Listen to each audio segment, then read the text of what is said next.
सभी को प्यार भरा नमस्कार। इंपीरियल एग्रो क्लासेस में एक बार फिर से आप सभी का स्वागत है। जल्दी से वीडियो को लाइक कर दीजिए और चैनल का जो लिंक है उसको शेयर कर दीजिए ताकि ज़्यादा से ज़्यादा स्टूडेंट आ सकें। अब मैंने शेयर करने की बोला है तो अपनी बातों में मस्त मत रहो। सबको गुड मॉर्निंग, सबको गुड इवनिंग, सभी को गुड इवनिंग। अपनी बातों में मस्त मत रहिए। लिंक को शेयर कर दीजिए एक बार। थोड़ा सा एक कष्ट होगा लेकिन लिंक को शेयर कर दीजिए। अपने व्हाट्सएप स्टेटस पे लगा लीजिए, कहीं भी लगाइए, लेकिन लिंक को शेयर कर दीजिए। शेयर नहीं करते हो आप, ना ही आप सब्सक्राइब करते हो, बिना सब्सक्राइब किए हुए चले जाते हो। न्यू स्टूडेंट हो तो प्लीज़ वीडियो को लाइक करके चैनल सब्सक्राइब करके बेल आइकन को भी प्रेस कर लीजिए, क्योंकि यहाँ पर रोज़ाना ऐसी ही धमाकेदार क्लास चलती रहती हैं जो आपके लिए बहुत ही हेल्पफुल हो सकती है और आपका सिलेक्शन करवाने में मददगार साबित हो सकती है। आज हम बहुत ही धमाकेदार रोमांचक सफ़र पर चलेंगे। चलिए शुरू करते हैं आज का रोमांचक सफ़र। क्वेश्चन नंबर फर्स्ट है हमारा, लाइकेन किससे मिलकर बने होते हैं? लाइकेन किससे मिलकर बने होते हैं? क्लास के लास्ट में मैं आपको आपके लिए बहुत ही बड़ी खुशखबरी है वो सुनाऊंगा मैं आपको, तो पूरी क्लास तक बने रहिएगा। क्वेश्चन पूछा है लाइकेन किससे मिलकर बना होता है? ऑप्शन ए है हमारा कवक से, ऑप्शन बी शैवाल से, और ऑप्शन सी है हमारा ए और बी दोनों, और ऑप्शन डी है कोई नहीं। बताइए जल्दी से, लाइकेन किससे मिलकर बने होते हैं? कवक से, शैवाल से, ए और बी दोनों, या डी कोई नहीं। लाइकेन किससे मिलकर बने होते हैं? जिसने ऑप्शन सी जवाब दिया है कवक और शैवाल, बिल्कुल सही जवाब है। जो लाइकेन बने होते हैं वो कवक और शैवाल से मिलकर बने होते हैं। लाइकेन किससे मिलकर बने होते हैं? कवक और शैवाल से मिलकर बने होते हैं। अगला सवाल देखिए क्या होता है।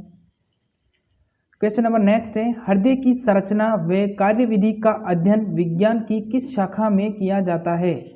हृदय की संरचना व कार्यविधि का अध्ययन विज्ञान की किस शाखा में किया जाता है? बताइए जल्दी से, हृदय की कार्यविधि और संरचना का अध्ययन। Option A karyology, option B cardiology, option C है हमारा हार्टोलॉजी, और ऑप्शन डी है कोरोलॉजी। बताइए जल्दी से, कैरियोलॉजी, कार्डियोलॉजी, हार्टोलॉजी या फिर कोरोलॉजी।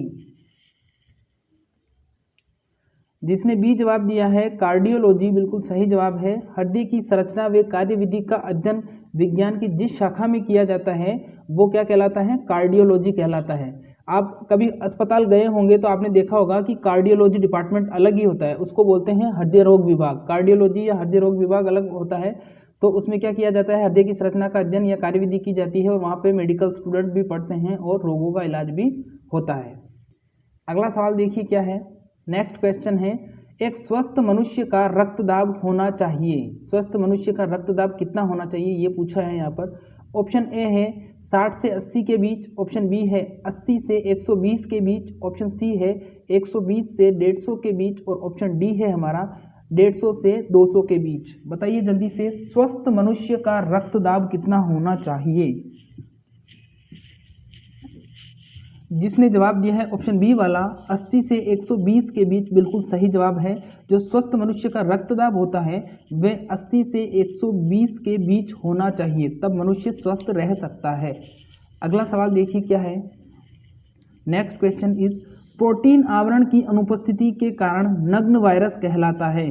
प्रोटीन आवरण की अनुपस्थिति के कारण नग्न वायरस कहलाता है। Option A virus, option B viroid, option C जीवाणु, और ऑप्शन डी है कवक। प्रोटीन आवरण की अनुपस्थिति के कारण नग्न वायरस कहलाता है।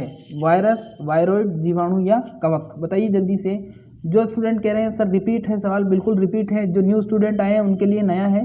3-4 क्वेश्चन ऐसे हैं जो मैंने ऐड किए हैं, इंपॉर्टेंट हैं, आ सकते हैं, इसीलिए आपको यहाँ के यहीं याद हो जाएंगे। यकीन मानिए फ़ायदा होगा आपको। तो प्रोटीन आवरण का अनुपस्थिति वाला क्या कहलाएगा? जिसने वायरॉइड जवाब दिया है, बिल्कुल सही जवाब है। जिसमें प्रोटीन का आवरण नहीं होता ऐसे वायरस क्या कहलाते हैं? ऐसे वायरस वायरॉइड के नाम से जाने जाते हैं। और वायरॉइड के ऊपर जब प्रोटीन का आवरण होगा तो क्या कहलाएगा? वायरस कहलाएगा। और प्रोटीन आवरण को किस नाम से जानते हैं हम? प्रोटीन आवरण को कैप्सिड के नाम से जाना जाता है। किसके नाम से? कैप्सिड के नाम से जाना जाता है। अगला सवाल देखिए क्या कहता है। नेक्स्ट क्वेश्चन है, केचवे सीटी के कार्य हैं। केचवे की जो सीटी होती है उसका क्या कार्य होता है? गमन, उत्सर्जन, जनन या श्वसन। बताइए जल्दी से, केचवे की सीटी का कार्य। केंचुए के अंदर सीटी नामक संरचना पाई जाती है, उसका कार्य पूछा है गमन, उत्सर्जन, जनन या श्वसन। बताइए जल्दी से क्या होगा केंचुए की सीटी का कार्य। जिसने ऑप्शन ए जवाब दिया है गमन, बिल्कुल सही जवाब है। जो केंचुए की सीटी होती है वो केंचुए के गमन में या चलन में सहायता करती है। तो गमन की जगह अगर चलन लिखा हुआ आ जाए वहाँ पे तो गमन और चलन दोनों एक ही चीज़ हैं और दोनों ही सही मानी जाएगी। अगला सवाल देखिए क्या है। नेक्स्ट क्वेश्चन है वायरॉइड की खोज किसने की थी। वायरॉइड की खोज किसने की थी। अभी हमने पढ़ा था प्रोटीन रहित जो आवरण या वायरस होता है, प्रोटीन के आवरण रहित जो वायरस होता है वो वायरॉइड कहलाता है। उसकी खोज बतानी है। डायनर ने, रॉबर्ट ब्राउन ने, पोर्टर ने या रॉबिन्सन ने। बताइए जल्दी से वायरॉइड की खोज किसने की थी। डायनर, रॉबर्ट ब्राउन, पोर्टर या रॉबिन्सन। जिसने ऑप्शन ए जवाब दिया है डायनर, बिल्कुल सही जवाब है। वायरॉइड की खोज किसने की थी। डायनर नामक वैज्ञानिक ने की थी। वायरॉइड की खोज डायनर नामक वैज्ञानिक ने की थी। बहुत ही सज्जन पुरुष थे ये। अगला सवाल देखिए क्या है।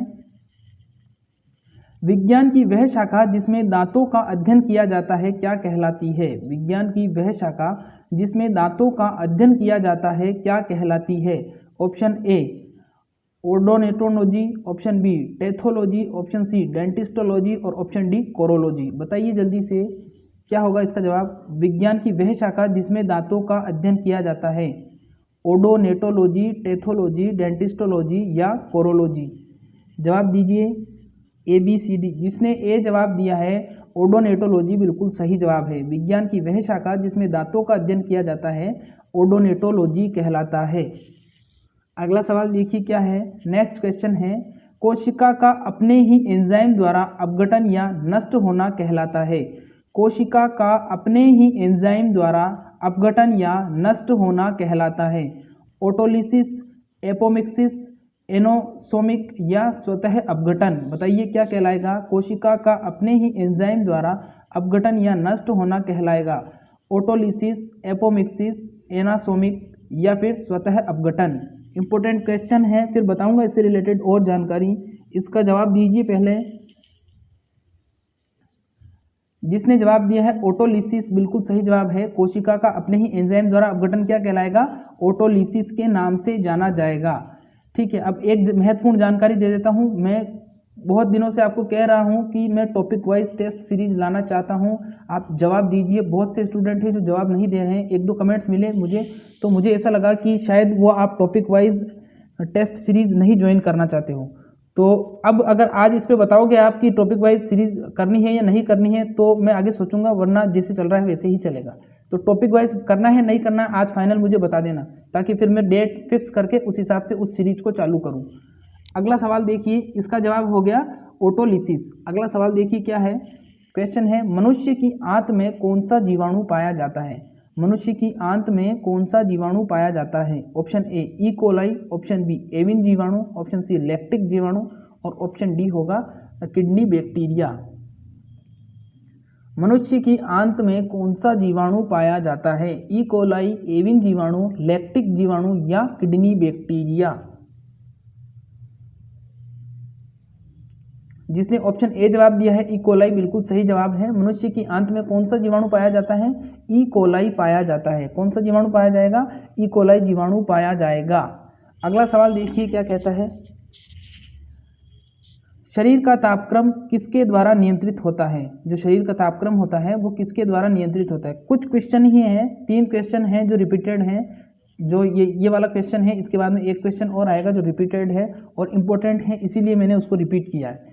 तो बताइए शरीर का तापक्रम किसके द्वारा नियंत्रित होगा। थायराइड के द्वारा, हाइपोथैलेमस के द्वारा, यकृत के द्वारा या फिर आमाशय के द्वारा। शरीर का तापक्रम किसके द्वारा नियंत्रित होता है। थायराइड, हाइपोथैलेमस, यकृत या आमाशय। जिसने ऑप्शन बी जवाब दिया है हाइपोथैलेमस, बिल्कुल सही जवाब है। शरीर का तापक्रम किसके द्वारा नियंत्रित होता है। हाइपोथैलेमस के द्वारा नियंत्रित होता है। शरीर का तापक्रम हाइपोथैलेमस के द्वारा नियंत्रित किया जाता है। अगला सवाल देखिए क्या पूछा है। नेक्स्ट क्वेश्चन इज शलजम और चुकंदर किस प्रकार का जड़ रूपांतरण है। इंपॉर्टेंट क्वेश्चन है। शलजम और चुकंदर किस प्रकार का जड़ रूपांतरण है? ऑप्शन ए तर्कु रूपांतरण, ऑप्शन बी कुंभी रूपांतरण, ऑप्शन सी शंकु रूपांतरण और ऑप्शन डी श्वसन मूल। बताइए जल्दी से, शलजम और चुकंदर किस प्रकार का जड़ रूपांतरण है? शलजम और चुकंदर बताना है आपको। जिसने बी जवाब दिया है कुंभी रूपांतरण, बिल्कुल सही जवाब है। जो शलजम और चुकंदर है वो किस प्रकार का रूपांतरण है? कुंभी रूपांतरण है। इंपॉर्टेंट क्वेश्चन है, आ सकता है। शलजम और चुकंदर कुंभी रूप का रूपांतरण है। अगला सवाल देखिए, नेक्स्ट क्वेश्चन है, जब कोई ठोस पदार्थ किसी द्रव को अवशोषित करके फूल जाता है तो वह क्रिया कहलाएगी। क्वेश्चन पूछा है यहाँ पर, जब कोई ठोस पदार्थ किसी द्रव को अवशोषित करके फूल जाता है तो वह क्रिया कहलाएगी। ऑप्शन ए विसरण, ऑप्शन बी अंतःशोषण, ऑप्शन सी विपुंसन और ऑप्शन डी स्त्रवण। बताइए जल्दी से, ठोस पदार्थ द्वारा किसी द्रव को अंदर अवशोषित कर लिया और ठोस पदार्थ करके फूल गया। बताइए जल्दी से क्या होगा इसका जवाब? जिसने जवाब दिया है अंतःशोषण, बिल्कुल सही जवाब है। जो ठोस पदार्थ होता है वह किसी पदार्थ को अवशोषित कर लेता है अंदर और अवशोषित करने के बाद में फूल जाता है, और ये अवस्था क्या कहलाती है? ये अवस्था अंतःशोषण कहलाती है। अगला सवाल देखिए क्या है। इससे पहले बता देता हूँ, देखो ये इसके ऊपर दिया गया है विसरण। विसरण क्या होता है? विसरण में जो कोई भी पदार्थ या कोई भी अणु या कोई भी गैस होती है वो अपने अधिक सांद्रता से कम सांद्रता की ओर गति करती है, वो कहलाता है विसरण। बता चुका हूँ मैं पहले, कोई दिक्कत नहीं है। अगला सवाल देखिए क्या है। टीबी की रोकथाम करने वाला वैक्सीन है। टीबी की रोकथाम करने वाला वैक्सीन है। बताइए जल्दी से, टीबी की रोकथाम करने वाला वैक्सीन क्या कहलाएगा? ईसीजी, बीसीजी, एसीजी या सीसीजी। बताइए, टीबी की रोकथाम करने वाला वैक्सीन ईसीजी, बीसीजी, एसीजी या फिर सीसीजी। टीबी की रोकथाम, जिसने जवाब दिया है टीबी की रोकथाम बीसीजी, बिल्कुल सही जवाब है। बीसीजी का जब टीका लगाया जाता है तो वो टीबी की रोकथाम के लिए लगाया जाता है। ट्यूबरकुलोसिस बोला जाता है इसको, टीबी को ट्यूबरकुलोसिस बोला जाता है, बीसीजी। अगला सवाल देखिए क्या है। नेक्स्ट क्वेश्चन है, विज्ञान की वह शाखा जिसमें पौधों का वर्गीकरण किया गया है कहलाती है। विज्ञान की वह शाखा जिसमें पौधों का वर्गीकरण किया गया है कहलाती है। ऑप्शन ध्यान से देखिए, ऑप्शन ए वर्गीकी, option B taxonomy, option C A और बी दोनों और ऑप्शन डी कोई नहीं। बताइए, विज्ञान की वह शाखा पौधों का जिसमें वर्गीकरण किया गया है क्या कहलाएगी? वर्गीकी, टैक्सोनॉमी, ए और बी दोनों और कोई नहीं। जिसने सी जवाब दिया है ए और बी दोनों, बिल्कुल सही जवाब है। विज्ञान की वह शाखा जिसमें पौधों का वर्गीकरण किया जाता है टैक्सोनॉमी या वर्गीकी कहलाती है। हिंदी नेम तो हो जाएगा वर्गीकी और इंग्लिश नेम हो जाएगा टैक्सोनॉमी। लास्ट में बताऊंगा आपको, केमिस्ट्री से एक बहुत बड़ी खबर लाया हूं, केमिस्ट्री से रिलेटेड है, जो आपको पसंद आएगी, तो क्लास के अंत तक बने रहिए। नेक्स्ट क्वेश्चन है, बिलीरुबिन एक लाल रंग का, रह नहीं है रंग है, रंग का वर्णक है जो पाया जाता है। क्वेश्चन पूछा है, बिलीरुबिन एक लाल रंग का वर्णक है जो पाया जाता है। ऑप्शन ए यकृत में, ऑप्शन बी आमाशय में, ऑप्शन सी अग्नाशय में और ऑप्शन डी हृदय में। बताइए, बिलीरुबिन कहाँ पर पाया जाता है? बिलीरुबिन जो तत्व है, लाल रंग का तत्व या वर्णक कह सकते हैं उसको, कहाँ पर पाया जाएगा? यकृत में, आमाशय में, अग्नाशय में या फिर हृदय में। बताइए, जिसने जवाब दिया है इसका यकृत, बिल्कुल सही जवाब है। जो बिलीरुबिन लाल रंग का तत्व होता है वो हमेशा कहाँ पर पाया जाएगा? वो हमेशा यकृत के अंदर पाया जाएगा, यकृत के अंदर पाया जाएगा। इंपॉर्टेंट क्वेश्चन है, पूछा जा सकता है, याद कर लेना इसको ढंग से। अगला सवाल देखिए क्या है। नेक्स्ट क्वेश्चन है, निम्न में से कौन सा भाग पुष्प का है? निम्न में से कौन सा भाग पुष्प भाग है? बताइए जल्दी से, कैलेक्स, कोरोला, एंड्रोसियस या उपरोक्त सभी। क्वेश्चन को थोड़ा घुमा के दिया है, बताइए जल्दी से, निम्न में से कौन सा भाग पुष्प भाग है? कैलेक्स, कोरोला, एंड्रोसियस या उपयुक्त सभी। थोड़ा सा दिमाग लगाओगे तो सही दे सकते हो इसका जवाब। जिसने उपयुक्त सभी जवाब दिया है उनका जवाब सही है, लेकिन देखिए इस क्वेश्चन को थोड़ा सा घुमाया, ऐसे घुमाया है।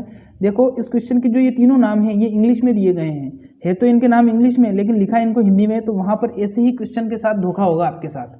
तो आप अगर इंग्लिश टर्म्स नहीं पढ़ोगे, थोड़ी बहुत इंग्लिश टर्म्स भी पढ़ लिया करो, देख लिया करो, ताकि आपको आसानी रहेगी, वहाँ पर कंफ्यूज नहीं होगे वहाँ पे। तो अब देखो कोलेक्स क्या होता है? कोलेक्स होता है हमारा बाह्य दलपुंज, और जो कोरोला होता है वो क्या होता है? वो होता है हमारा दलपुंज, और जो पुमंग होता है वो होता है एंड्रोसियस। तो बाह्य दलपुंज, दलपुंज और पुमंग ये क्या होते हैं? पुष्प के भाग होते हैं। अगला सवाल देखिए क्या है। नेक्स्ट क्वेश्चन है, कौन सा कोशिकांग ऑटोलिसिस की क्रिया करता है? अभी मैंने पहले बताया था आपको कि कोशिकांग होता है जो ऑटोलिसिस की क्रिया जो कोशिका होती है वो ऑटोलिसिस की क्रिया करती है, और उसमें क्या करती है? वो खुद के एंजाइम से ही खुद को नष्ट कर लेती है। तो अब बताना है आपको ऑटोलिसिस की क्रिया कौन सा कोशिकांग करता है। इंपॉर्टेंट क्वेश्चन है, आ सकता है केंद्रक, केंद्रिका, लाइसोसोम या राइबोसोम। बताइए जल्दी से। इस क्वेश्चन से जुड़े सारे ही फैक्ट क्लियर करूंगा आज मैं आपके। कौन सा कोशिकांग ऑटोलोसिस की क्रिया करता है? केंद्रक, केंद्रिका, लाइसोसोम या राइबोसोम? जिसने लाइसोसोम जवाब दिया है बिल्कुल सही जवाब है। जो कोशिका का लाइसोसोम होता है वो ऑटोलिसिस की क्रिया करता है। कौन सी क्रिया करता है? ऑटोलिसिस की क्रिया करता है। तो कौन सा कोशिका करेगा ऑटोलोसिस? लाइसोसोम करेगा। अब देखो ऑटोलोसिस की क्रिया क्या होती है, मैंने बताया था कोशिका क्या करेगी? स्वतः ही अपना अपघटन कर लेगी एंजाइम के द्वारा। तो देखो जो लाइसोसोम होता है उसको हम क्या कहते हैं? लाइसोसोम को हम कहते हैं कोशिका की आत्मघाती थैली। क्यों कहते हैं? क्योंकि इसके अंदर लगभग 24 से 25 प्रकार के क्या पाए जाते हैं? पाचक एंजाइम पाए जाते हैं। जब इनकी मात्रा लाइसोसोम में बढ़ जाती है तो लाइसोसोम फट जाता है और वो पाचक एंजाइम बाहर आके पूरी कोशिका को नष्ट कर देते हैं, और ये क्रिया कहलाती है ऑटोलिसिस। यही क्रिया ऑटोलिसिस कहलाती है। तो अगर समझाने का तरीका पसंद आया हो और क्वेश्चन पसंद आया हो तो प्लीज़ लाइक ठोक दीजिए, एक लाइक ठोक दीजिए, और न्यू है तो सब्सक्राइब बटन पर भी प्रेस कर दीजिए ताकि आपको अच्छी अच्छी क्लासेस मिलती रहें। अगला क्वेश्चन देखिए क्या है। निम्न में से कौन सा तत्व पौधों के लिए आवश्यक नहीं है? निम्न में से कौन सा तत्व पौधों के लिए आवश्यक नहीं है? ऑप्शन ए है हमारा कैल्शियम, ऑप्शन बी है बोरोन, सी कार्बन और डी बेरियम। बताइए कौन सा पोषक तत्व पौधों के लिए आवश्यक नहीं है बिल्कुल भी? कैल्शियम, बोरोन, कार्बन या बेरियम? कैल्शियम, बोरोन, कार्बन या बेरियम? ए, बी, सी, डी? डी जवाब सही है। डी जवाब जिसने दिया है बिल्कुल सही जवाब है आपका। जो बेरियम होता है वो पौधों के लिए आवश्यक नहीं होता है, और पौधों के लिए जो आवश्यक पोषक तत्व हैं वो कितने माने जाते हैं? 16 पहले थे, अब 17 हो गए हैं। आवश्यक पोषक तत्व का सिद्धांत जो दिया था वो आर्नन नामक साइंटिस्ट ने दिया था। उनके अनुसार आवश्यक पोषक तत्व वे पौधे होते हैं जिनके बिना, वे पोषक तत्व होते हैं जिनके बिना पौधा अपना जीवन चक्र पूर्ण नहीं कर सकता, और 17 होते हैं। जो 17वां पोषक तत्व खोजा गया था वो निकल था, जिसकी सबसे ज़्यादा जरूरत होती है धान को या राइस को। अगला सवाल देखिए क्या है। जंतु विज्ञान, जंतु विज्ञान या जूलॉजी किस भाषा का शब्द है? जब मैंने इस क्वेश्चन को देखा तो मैंने कहा कि ये क्वेश्चन भी एग्जाम में पूछा जा सकता है, पूछा गया था, तभी मैंने इसको इसमें इंक्लूड किया है। कचरा बिल्कुल यहाँ पर इंक्लूड नहीं किया जाता है। जो बिल्कुल मक्खन मक्खन सवाल होते हैं वही यहाँ पर इंक्लूड किए जाते हैं, जो आपको बहुत हेल्प करेंगे। तो जंतु विज्ञान या जूलॉजी किस भाषा का शब्द है? लैटिन का है, ग्रीक का है, फ्रेंच का है या इंग्लिश का है? बताइए जल्दी से। जंतु विज्ञान, जूलॉजी किस भाषा का शब्द है? लैटिन, ग्रीक, फ्रेंच या इंग्लिश? जिसने जंतु विज्ञान का जवाब दिया है ग्रीक, बिल्कुल सही जवाब है। जो जंतु विज्ञान शब्द है जूलॉजी, वो किस भाषा का शब्द है? ग्रीक भाषा का शब्द है। अब देखिए मैंने पहले भी ट्रिक बताई थी, अब फिर बता देता हूँ। जिन शब्द के पीछे लॉजी या नोमी लगा होता है, लॉजी या नोमी लगा होता है, वो सारे शब्द कौन से होते हैं? वो सारे शब्द ग्रीक भाषा के होते हैं। और जिन शब्द के पीछे कल्चर लगा होता है वो सारे शब्द किस भाषा के होते हैं? वो सारे शब्द लैटिन भाषा के होते हैं। तो अगर ट्रिक आपको पसंद आ गई और न्यू स्टूडेंट है तो अब लाइक कर दीजिए, पहले नहीं किया तो अब कर दीजिए, सब्सक्राइब भी कर दीजिए। अगला सवाल देखिए क्या है। इनमें से कौन सा लाइकेन का प्रकार है? क्वेश्चन इंपोर्टेंट है। देखिए इनमें से कौन सा लाइकेन का प्रकार है? क्रस्टोज, फोलियोज या फ्रूटिकोज या उपयुक्त सभी? बताइए जल्दी से, कौन सा लाइकेन का प्रकार है? क्रस्टोज, फोलियोज, फ्रूटिकोज या उपयुक्त सभी? लाइकेन का प्रकार बताना है आपको। लाइकेन 3 प्रकार के होते हैं। जिसने डी जवाब दिया है बिल्कुल सही जवाब है। लाइकेन कितने प्रकार के होते हैं? 3 प्रकार के लाइकेन होते हैं, क्रस्टोज, फोलियोज या फ्रूटिकोज, 3 प्रकार के होते हैं। और जिसने जवाब दिया है उपयुक्त सभी, बिल्कुल सही जवाब है आपका। अगला सवाल देखिए क्या पूछा है। नेक्स्ट क्वेश्चन पूछा है, हल्दी और अदरक किस प्रकार का तना रूपांतरण है? हल्दी और अदरक किस प्रकार का तना रूपांतरण है? ऑप्शन ए प्रकंद, ऑप्शन बी घनकंद, ऑप्शन सी सलकंद और ऑप्शन डी हमारा कंद। बताइए जल्दी से, हल्दी और अदरक किस प्रकार का तना रूपांतरण है? प्रकंद, घनकंद, शलकंद या फिर कंद? हल्दी और अदरक का रूपांतरण बताना है, फिर इसका नाम दूसरा क्या है वो भी बताऊंगा मैं आपको। जिसने ऑप्शन ए जवाब दिया है प्रकंद, बिल्कुल सही जवाब है। हल्दी और अदरक किस प्रकार का रूपांतरण माने जाते हैं? प्रकंद माने जाते हैं। और इसका जो इंग्लिश नाम है वो है राइजोम, इसको राइजोम के नाम से भी जाना जाता है। तो जब हल्दी और अदरक पूछा जाए तो आपका राइट आंसर क्या होगा? प्रकंद होगा। और हल्दी और अदरक तना है, जड़ नहीं है। बहुत से स्टूडेंट इसको जड़ समझ लेते हैं, जड़ नहीं है, ये तने का रूपांतरण है, modified stem, rhizome. Next question देखिए, अगला क्वेश्चन है लाख होता है, वो हजार और लाख वाला लाख नहीं है, ये लाख कीट वाला लाख है जिससे चूड़ियाँ बनती हैं। तो लाख होता है कीट का स्त्रवण, कीट का मल, कीट का अंडाशय या फिर कृत्रिम पदार्थ। बताइए जल्दी से, क्या होता है लाख? कीट का स्त्रवण, कीट का मल, कीट का अंडाशय या फिर कृत्रिम पदार्थ? जवाब दीजिए। जिसने ऑप्शन ए जवाब दिया है बिल्कुल सही जवाब है। जो लाख होता है वो क्या होता है? कीट का स्त्रवण होता है। लाख क्या होता है? कीट का स्त्रवण होता है। कीट जब कोई स्त्रवण करता है, लाख का कीट जब स्त्रवण करता है तो वो क्या हो जाता है? लाख हो जाता है, जिससे मुख्य रूप से क्या बनाई जाती है? चूड़ियाँ बनाई जाती हैं। इसके अलावा इसका और कोई उपयोग बता सकता है मुझे? अगर किसी को आता है तो बताइए, वरना मैं बताता हूँ फिर। इसके अलावा जो लाख का उपयोग किया जाता है वो किसी भी प्रकार की चीज़ होती है उसको सील करने के लिए, जैसे कोई ताला है या कोई शॉप है उसको गवर्नमेंट ने सील कर दिया तो ताला लगाएगी, ताला लगाने के बाद में उसको कपड़ा लगाने के बाद में उस पर धागा लपेटेंगे, फिर जो लाख होगी उस लाख को जलाया जाएगा। जलाने के बाद में वहाँ पर 15-20 बूंदें पड़ेंगी। वो बूंदें क्या, जैसे ही गिरेगी गिरते ही सूख जाएगी। सूखने के बाद में वो हार्ड हो जाएंगी। फिर उसको जो भी खोलेगा, खोलते ही पता चल जाएगा कि ये जो लाख है इसको उन्होंने जला लिया। और एक बार जब सूख जाती है लाख तो फिर वापस से उस रूप में नहीं आती है। तो ध्यान रखना, जो गवर्नमेंट सिक्योरिटी काम होते हैं या सील करने का काम होता है वो भी लाख से किया जाता है। जानकारी आपको पसंद आई होगी। अगला सवाल देखिए क्या है। नेक्स्ट क्वेश्चन पूछा है यहाँ पर, निम्न में से कौन सा जड़ का गुण नहीं है? निम्न में से कौन सा जड़ का गुण नहीं है? जड़ का गुण कौन सा नहीं है? ऑप्शन ए है हमारा, इनमें पर्व व पर्व संधियाँ नहीं होती हैं। ऑप्शन बी, इनमें प्रकाश के विपरीत गति होती है। ऑप्शन सी, गुरुत्वाकर्षण के तरफ वृद्धि करता है। और ऑप्शन डी, उपरोक्त सभी। क्वेश्चन वापस से देखिए, इनमें से कौन सा जड़ का गुण है? जड़ का गुण बताना है। ऑप्शन ए है हमारा, इनमें पर्व और पर्व संधियाँ नहीं होती हैं। तो बिल्कुल सही है कि ये इसका गुण है कि इनमें पर्व और पर्व संधियाँ नहीं होती है। ऑप्शन बी है, प्रकाश के विपरीत वृद्धि करता है। तो बिल्कुल सही है, ये प्रकाश के विपरीत वृद्धि करता है। प्रकाश हमारा ऊपर की तरफ होता है और जो जड़ों की वृद्धि होती है वो नीचे की तरफ होती है। फिर ऑप्शन सी है, गुरुत्वाकर्षण की तरफ वृद्धि करता है। तो बिल्कुल सही है, गुरुत्वाकर्षण बल किसी चीज़ को नीचे की तरफ खींचता है और गुरुत्वाकर्षण के जैसे ही जो जड़ें होती हैं हमारी वो भी क्या करती हैं? पृथ्वी में नीचे की तरफ जाती है। तो जो उपरोक्त सभी है वो इसका सही जवाब हो जाएगा। तो जड़ के गुण है सारे ही। और इस प्रकार के क्वेश्चन बार बार पूछे जाते हैं। जो डिस्क्राइब वाले क्वेश्चन होते हैं, कंफ्यूज वाले, वो बार बार पूछे जाएंगे। तो आप इस प्रकार के क्वेश्चन पर भी विशेष करके ध्यान दीजिए। अगला सवाल देखिए क्या पूछा है। वो जड़ का था, अब ये तने का है। इसमें पूछा है, निम्न में से कौन सा तने का गुण है? तने का गुण बताना है आपको। इनमें पर्व व पर्व संधियाँ होती हैं। दूसरा है, प्रकाश की तरफ वृद्धि करता है। ऑप्शन सी, गुरुत्वाकर्षण के विपरीत वृद्धि करता है। और ऑप्शन डी, उपरोक्त सभी। बताइए, तने के गुण बताने हैं। देखो, जो जवाब तो है, जवाब तो आपको पता है कि उपरोक्त सभी होगा, लेकिन इसको समझ लीजिए। देखो, तने में क्या पाई जाती है? पर्व और पर्व संधियाँ पाई जाती है। प्रकाश की तरफ वृद्धि करता है, बिल्कुल करता है। प्रकाश ऊपर की तरफ होता है और ये वृद्धि भी क्या करता है?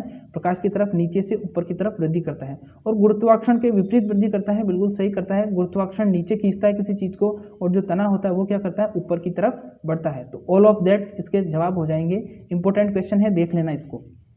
अगला सवाल देखिए क्या पूछा है, रिपीटेड है। कर्ण अस्थि मेलियस का आकार होता है। कर्ण अस्थि होती है जो मेलियस, उसका आकार बताना है आपको। मटर के दाने जैसा, हथौड़ी जैसा, बटन जैसा या फिर आयताकार। कर्ण अस्थि मेलियस का आकार बताना है आपको। मटर के दाने जैसा, हथौड़ी जैसा, बटन जैसा या फिर आयताकार। कर्ण अस्थि मेलियस का आकार बताना है। जिसने जवाब दिया है कर्ण अस्थि मेलियस का आकार हथौड़ी जैसा, बिल्कुल सही जवाब है। जो कर्ण अस्थि होती है मेलियस, उसका आकार कैसा होता है? हथौड़ी के जैसा माना जाता है।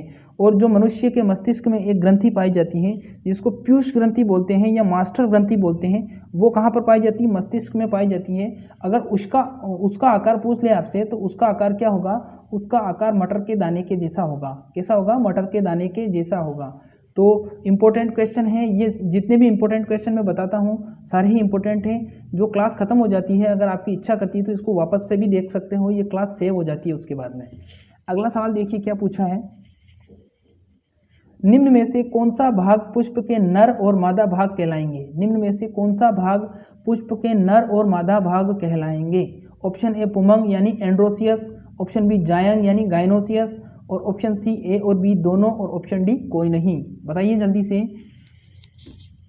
अगर यहाँ पर पुमंग और जायंग ऑप्शन में नहीं होता, एंड्रोसियस गाइनोसियस होता, तो बहुत सारे बच्चे कंफ्यूज हो जाते हैं। लगभग 90% बच्चे कंफ्यूज हो जाते हैं, इसलिए मैंने इसको समझाने के लिए इस प्रकार से यहाँ पर लिखा है।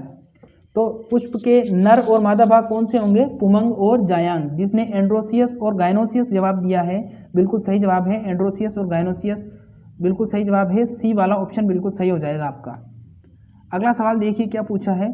गाजर किस प्रकार का जड़ रूपांतरण है? मोस्ट इंपोर्टेंट क्वेश्चन है, पूछा जाता है गाजर किस प्रकार का रूपांतरण है, क्योंकि बहुत सारे स्टूडेंट तो गाजर को अभी तक तना ही समझते आ रहे हैं। तो तना नहीं होता, जड़ होता है, मॉडिफाइड रूट होती है, स्टेम नहीं होता है। और जो आलू होता है वो होती है मॉडिफाइड स्टेम होता है, रूट नहीं होती है। गाजर किस प्रकार का जड़ रूपांतरण है? तर्कु रूप, कुंभी रूप, शंकु रूप या श्वसन मूल? बताइए जल्दी से। गाजर किस प्रकार का जड़ रूपांतरण होगा? तर्कु रूप, कुंभी रूप, शंकु रूप या श्वसन मूल? जिसने शंकु रूप सी जवाब दिया है बिल्कुल सही जवाब है। गाजर किस प्रकार का जड़ रूपांतरण होगा? शंकु रूपांतरण होगा, शंकु रूप रूपांतरण कहलाएगा। अगला सवाल देखिए क्या पूछा है यहाँ पर। नेक्स्ट पूछा है रक्त प्लेटलेट्स को किस नाम से जाना जाता है? रक्त प्लेटलेट्स को किस नाम से जाना जाता है? प्लेटलेट्स कहाँ पर होती है? रक्त के अंदर पाई जाती हैं। ए थ्रोम्बोसाइट्स, बी प्लाज्मा, सी आरबीसी और डी हिपेरिन। बताइए जल्दी से। रक्त प्लेटलेट्स को किस नाम से जाना जाता है? रक्त प्लेटलेट्स को किस नाम से जाना जाता है आपको बताना है। जिसने ए जवाब दिया है थ्रोम्बोसाइट्स, बिल्कुल सही जवाब है। थ्रोम्बोसाइट्स या प्लेटलेट्स दोनों एक ही नाम होते हैं और रक्त के अंदर पाए जाते हैं। और अगर आपसे पूछ ले कि रक्त का थक्का नहीं जमने देने वाला पदार्थ कौन सा है, तो हिपेरिन। हिपेरिन क्या करता है? रक्त के अंदर उपस्थित होता है और रक्त के अंदर जो धमनी और शिराओं में रक्त दौड़ता है उसको जमने से रोकता है, रक्त का थक्का बनने से रोकता है। रक्त नलिकाओं, वाहिकाओं के अंदर, बाहर नहीं। अगला सवाल देखिए क्या है। रक्त का थक्कारोधी पदार्थ है, वो वापस से क्वेश्चन आ गया यही। रक्त का थक्कारोधी पदार्थ यानी कि रक्त को धमनियों और शिराओं में जमने से रोकने वाला पदार्थ, पेपेरिन, हिपेरिन, रेनिन या मेलेनिन। बताइए। जिसने हिपेरिन जवाब दिया है बी वाला बिल्कुल सही जवाब है। जो हिपेरिन होता है वो रक्त का थक्कारोधी पदार्थ कहलाता है और उससे क्या होता है? थक्का नहीं जमता है। और अगर आपसे पूछ लिया जाए कि मेलेनिन क्या होता है, तो मेलेनिन एक विशेष प्रकार का वर्णक होता है और ये हमारी त्वचा को रंग प्रदान करने का कार्य करता है। तो जो हमारी त्वचा में मेलेनिन पाया जाता है या हमारी त्वचा का जो रंग है, अभी जो रंग आप देख रहे हो, वो मेलेनिन के कारण है। किसके कारण है? मेलेनिन के कारण है। और मेलेनिन की कम और संतुलित और ज़्यादा मात्रा ही हमारे गोरेपन, कालेपन और हमारे सांवलेपन को निर्धारित करती है। तो ये बहुत ही महत्वपूर्ण जानकारी थी। अगला सवाल देखिए क्या है। प्रियोन्स की खोज किस वैज्ञानिक ने की थी? प्रियोन्स की खोज किस वैज्ञानिक ने की थी? ऑप्शन ए है हमारा एल्पर, बी है हेग, सी है क्लार्क और डी है सभी। बताइए जल्दी से। प्रियोन्स की खोज किस वैज्ञानिक ने की थी? एल्पर, हेग, क्लार्क या उपरोक्त सभी? जिसने जवाब दिया है उपरोक्त सभी बिल्कुल सही जवाब है। जो प्रियोन्स की खोज की थी वो एल्पर, हेग और क्लार्क नामक साइंटिस्ट ने की थी। और ये तीनों ही इनका एक ग्रुप था और ये किसी और रिसर्च कर रहा था और उसी दौरान किसकी खोज हुई थी? प्रियोन्स की खोज हुई थी। अगला सवाल देखिए क्या है। संयुक्त प्रकाश सूक्ष्मदर्शी की खोज किस वैज्ञानिक ने की थी? संयुक्त प्रकाश सूक्ष्मदर्शी की खोज एल्पर ने, विल्सन ने, क्लार्क ने या उपरोक्त सभी? बताइए। संयुक्त प्रकाश सूक्ष्मदर्शी की खोज किसने की थी? संयुक्त प्रकाश सूक्ष्मदर्शी की खोज किस वैज्ञानिक ने की थी? जिसने विल्सन जवाब दिया है बिल्कुल सही जवाब है। जो विल्सन नामक साइंटिस्ट थे उन्होंने क्या किया था? उन्होंने सबसे पहले संयुक्त प्रकाश सूक्ष्मदर्शी की खोज की थी। तो आज ये इतने ही क्वेश्चन लेंगे। आज थोड़ी जो रिपीटेड क्वेश्चन थे उनको ऐड करने का ये भी थोड़ा हमारा मकसद था कि आपका रिवीजन भी हो जाएगा और हमारा जो स्टडी मटेरियल है वो तैयार भी नहीं हुआ था। आज कुछ स्टडी मटेरियल कम तैयार हुआ था, इसलिए हमने कुछ पुरानी स्लाइड्स को ऐड कर लिया, तो आपका रिवीजन भी हो गया और जो ऐड किया था वो इम्पोर्टेंट क्वेश्चंस ही थे। और अब आगे से ऐसा नहीं होगा। और मैंने पहले बोला था आपको क्लास के स्टार्ट में कि आपको बहुत ही इम्पोर्टेंट सूचना दी जाएगी, तो मैं ये चाहता हूँ अब कि केमिस्ट्री की टेस्ट सीरीज आपके लिए चलाई जाए। तो केमिस्ट्री की टेस्ट सीरीज का आपको टाइम बताना है कि कौन से टाइम पर सही रहेगा, या फिर BHU की जो टेस्ट सीरीज चल रही है उसकी जगह BHU की जगह हम इसका चला दें केमिस्ट्री का, या फिर केमिस्ट्री की टेस्ट सीरीज अभी जो आपका टाइम है उसके बाद चलाई जाए। तो अच्छा सा टाइम बताना। बहुत सारे स्टूडेंट ऐसे होते हैं, सर सुबह 9 बजे कर दीजिए, 8 बजे कर दीजिए, 6 बजे कर दीजिए, ऐसे नहीं। आपकी बुद्धि विवेक से बताइए, जो अभी क्लासेस चल रही हैं उनके अलावा टाइम बताना है आपको। या फिर एक ऑप्शन है जहां BHU की क्लास चल रही है उसकी जगह चलाई जाए। तो ये जवाब देना है आपको। टॉपिक वाइज ही चलाएंगे। जो पुरानी आपकी क्लासेस हो चुकी हैं बायोलॉजी की और किसकी हो चुकी है, बायोलॉजी की और एग्रीकल्चर की टेस्ट सीरीज बहुत सारी हो चुकी हैं आपकी। तो अब मैं सोच रहा हूँ कि सबको सिस्टम से चलाया जाए, तो बायोलॉजी और एग्रीकल्चर और केमिस्ट्री तीनों की ही टॉपिक वाइज टेस्ट सीरीज चलाई जाएगी। तो बायोलॉजी का टाइम फिक्स है, ये चेंज नहीं होगा, और एग्रीकल्चर का भी लगभग फिक्स है, वो भी चेंज नहीं होगा। और जेट की जो ओल्ड पेपर सीरीज है वो चलती रहेगी, उसमें बायोलॉजी के पेपर और केमिस्ट्री के सॉल्व करेंगे अपन अब। और आपको अब बताना है केमिस्ट्री का। तो केमिस्ट्री का बताइए क्या किया जाए केमिस्ट्री का। बहुत सारे स्टूडेंट बोल रहे हैं सर केमिस्ट्री सॉल्व करवाइए, तो मैंने सोचा कि सॉल्व करवा देते हैं। तो बताइए जल्दी से, बताना है आपको, कमेंट करके बताना मुझे, ऐसे नहीं आप मुझे सोच समझ के कमेंट करके बताना है। जैसे ही क्लास खत्म होती है फिर उसके बाद में कमेंट बॉक्स में कमेंट करना, फिर आप सबके मैं कमेंट पढ़ूंगा, फिर उसके बाद में मैं डिसीजन लूँगा कि मुझे क्या करना है। तो कमेंट करके ज़रूर जाना, और ये भी बताना साथ में कि क्लास कैसी लगी आपको। आप बिना बताए आप चले जाते हो, फिर मुझे अच्छा नहीं लगता। और जो न्यू स्टूडेंट हैं उनको पता ही है आपको सब्सक्राइब करना है, ताकि आपको सारी जो क्लासेस हैं उसका नोटिफिकेशन मिल सके। ठीक है, तो आज इतना ही करेंगे। घर पर रहिए, सुरक्षित रहिए, बाहर तो कोरोना है। तब तक के लिए नमस्कार। मिलेंगे सही सुबह 11:30 बजे